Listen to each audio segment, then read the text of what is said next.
Doakan saja mudah-mudahan diampuni. Mau diapa ini? Orang-orang tidak tahu semua. Nah, kita yang sudah tahu, awas ya. Siapa suruh ikut pengajian.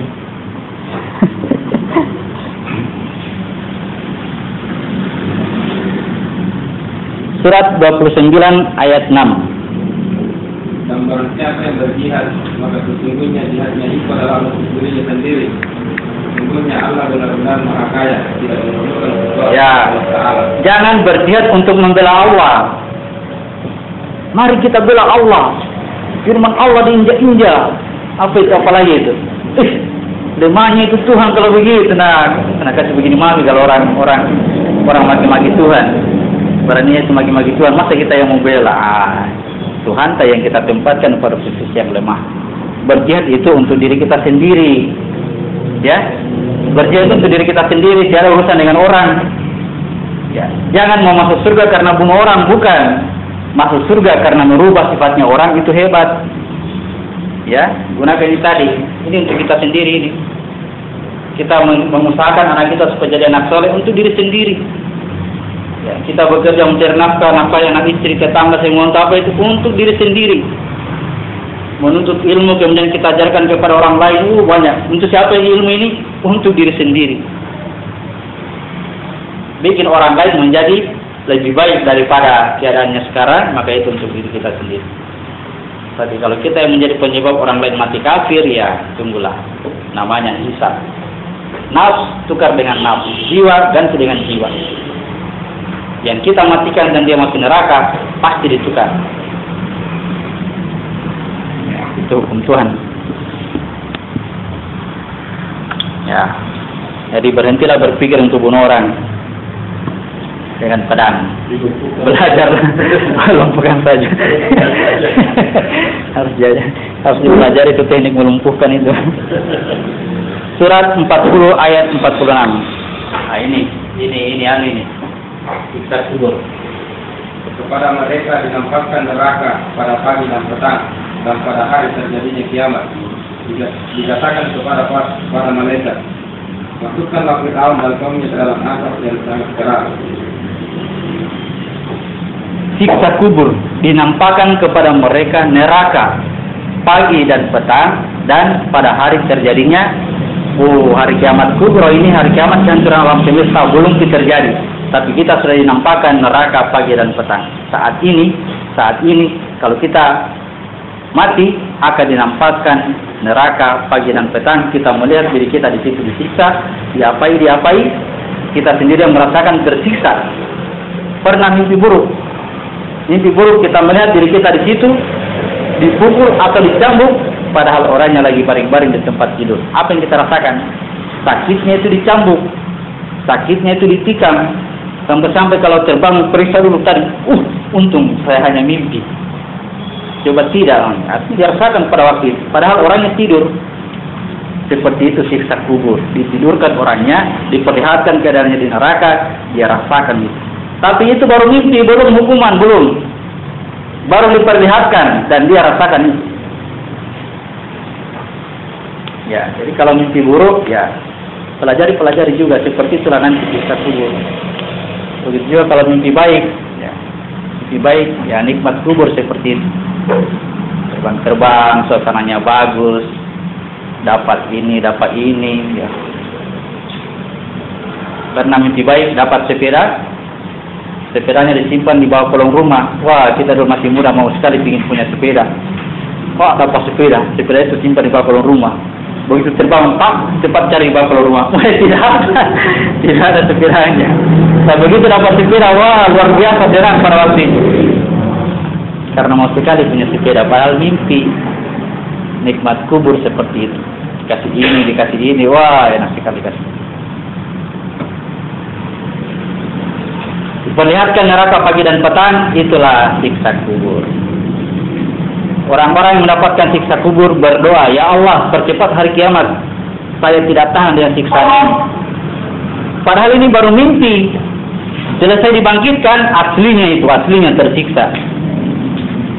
Ini baru dimimpikan. Tidak masuk dalam hitungan hisab. Tidak ada istilah potong tahanan. Potong tahanan tidak ada. belum dihukum, baru dimimpikan bahwa dia akan melihat dirinya seperti itu. Jadi tidak masuk dalam itu tadi ya, potong tahanan, karena sudah lama dia rasakan ini neraka. Jadi begitu masuk neraka sebentar sekali, karena sudah tidak ada seperti itu. Diperlihatkan neraka pagi dan petang.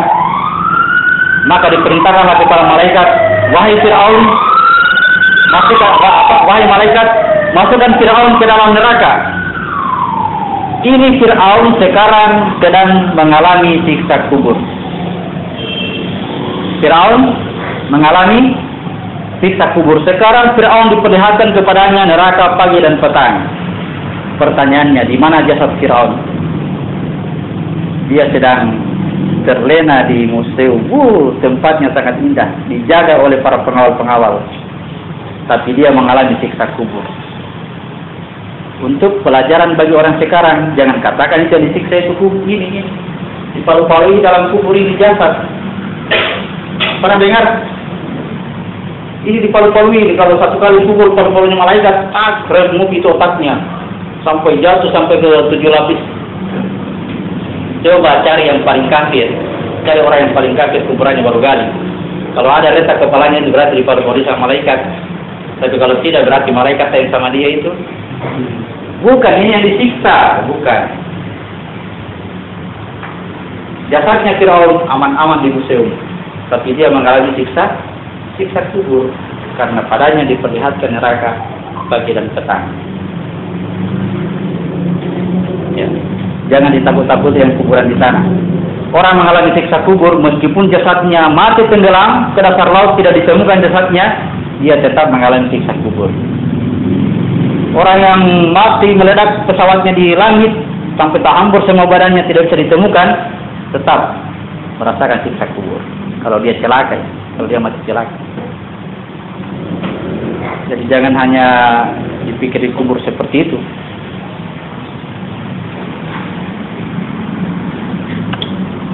Oke. Sampai pada suatu hari ya, surat 10:92 Firaun. Surat 10 ayat 92. Maka pada hari ini kami selamatkan badanmu, supaya kamu dapat menjadi pelajaran bagi orang-orang yang datang sesudahmu, dan sesungguhnya kebanyakan dari manusia lengah dari tanda-tanda perbuatan kami. Ya, Firaun diselamatkan jasadnya untuk menjadi pelajaran bagi orang-orang yang sekarang. Ya, sudahlah berpikir bahwa siksa kubur itu dilakukan pada jasad. Sudahlah, tidak itu tidak tepat itu.